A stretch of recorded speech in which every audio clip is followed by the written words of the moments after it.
রিমি আপু কেমন আছেন? এই তো আলহামদুলিল্লাহ ভালো আছি। আচ্ছা, আপনার একটা ভিডিও ভাইরাল হয়েছে, আপনি বলেছিলেন যে আমি নায়িকা হওয়ার জন্য এসেছিলাম, আমাকে ব্ল্যাকমেল করে বিয়ে করেছে।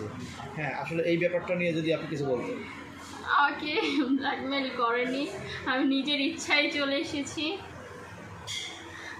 কারণ হচ্ছে আমি তখন খুবই ছোট ছিলাম, খুবই কচি ছিলাম, তখন বয়স কত মাত্র 15 কি 16। হ্যাঁ, তো আমার হয় কি যে বিয়ে ঠিক করেছিল, তখন আমার ওটা পছন্দ ছিল না, আমার থেকে বয়স অনেক বড় ছিল।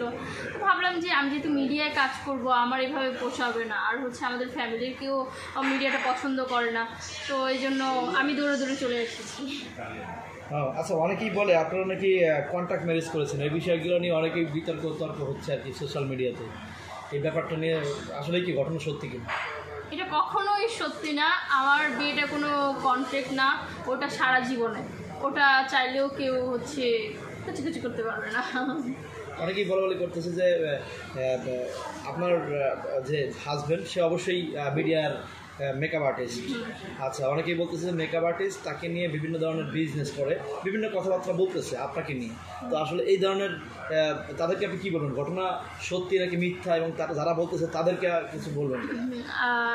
প্রথমে একটা কথা বলে নিচ্ছি যে আমার হাজব্যান্ড, অনেকেই বলে মেকআপ, আপনি তো আর্টিস্ট বলেছেন, বাট অনেকে হয় কি যে বলে যে মেকআপ ম্যানের বউ এটা, মেকআপ ম্যানের বউ সেইটা।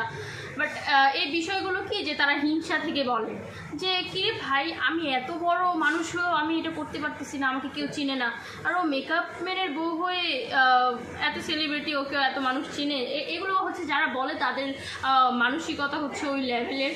আর সবচেয়ে বড় কথা হচ্ছে এখন আমার হাজব্যান্ড হচ্ছে মেকআপে জব করে না, কারণ হয় কি যে একই সেটে আমি যখন নায়িকা থাকি, সে যখন মেকআপ আর্টিস্ট থাকে, তখন আমার খারাপ লাগে যে এরকম সে আমার ঘাম মুছবে বা আমার মেকআপ করবে, ওটা আমার ভালো লাগবে না। বাসায় করে সেটা হচ্ছে আলাদা বিষয়, নিজের বউকে মেকআপ করাতেই পারে। তো আমার এই বিষয়টা খারাপ লাগে থেকে তাকে আমি বলেছি যে তুমি মেকআপের কাজটা ছেড়ে দাও। আর হচ্ছে মেকআপ লাইনে কি একটু দুর্নীতি চলে, যে অনেক মেকআপ আর্টিস্টরা হচ্ছে যে আমার হাজব্যান্ড ভালো কাজ জানে, ইভেন হচ্ছে এরকম অনেক মেকআপ আর্টিস্ট আছে যারা হচ্ছে অনেক ভালো মেকআপ করতে পারে, বাট হচ্ছে তারা কাজ পায় না। কেন কাজ পায় না? কারণ হচ্ছে যে অনেক দুষ্টু মেকআপ আর্টিস্ট আছে, তারা হচ্ছে ডিরেক্টরদের মেসেঞ্জারে হচ্ছে মেয়েদের প্রোফাইল, আমি যেটা জানলাম তার সাথে থেকে পাঠায়। শুধু যে নায়ক নায়িকারাই খারাপ হয় মিডিয়া সেটা না, এরকম অনেক চক্রান্ত হয় মিডিয়ায়, যার কারণ হচ্ছে এখন মিডিয়া থেকে মন উঠে গেছে। তাকে বলেছি যে মিডিয়া ছেড়ে দাও, তো সে মেকআপের কাজ ছেড়ে দিয়েছে। এখন সে আপাতত হচ্ছে তাকে একটা বিজনেস ধরিয়ে দিয়েছি, সে এখন বিজনেস করতেছে। কারণ আমার হাজব্যান্ডকে কেউ ছোট করবে, আমার সেটা একদমই সহ্য হবে না।